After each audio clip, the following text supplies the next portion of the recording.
if you're ever planning on becoming rich and famous, don't write anything down. Elon was one of the first backers of OpenAI. At that time, it was a non-profit, meaning he donated those funds. For years, they were just an AI lab. They had no products, no commercialization of those products. Then in about 2017, after a disagreement about the direction of the company, Elon Musk wanted to become CEO, ended up just leaving. Fast forward a couple more years, and OpenAI, Sam Altman, Greg Brockman realized how much money they were really going to have to raise to truly invest into artificial intelligence, and they weren't going to be able to do that as a nonprofit. So they started trying to figure out how to convert to a for-profit. And you see, the problem is Elon donated a bunch of money, they paid no taxes on it, and they tried to start making money. And so that's the problem. You can't really do that. Every company would do that. Elon sued OpenAI, and that brings us to today.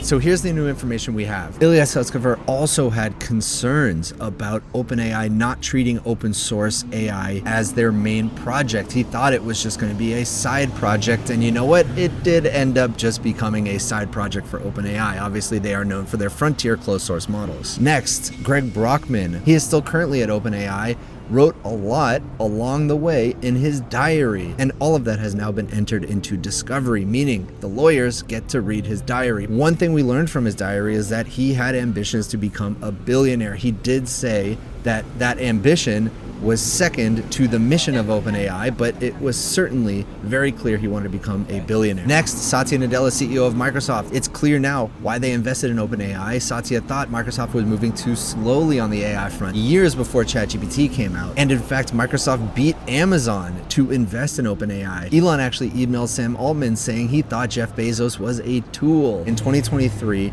the board decided to fire Sam Altman. And don't forget, he ended up coming back right over the weekend, and basically all of the board was fired at that point, but they did try to fire him, and that is because he did not tell the board that he actually owned part of OpenAI through a YC fund, and he was personally running OpenAI's own fund. So there's a bunch of new information for you. Enjoy.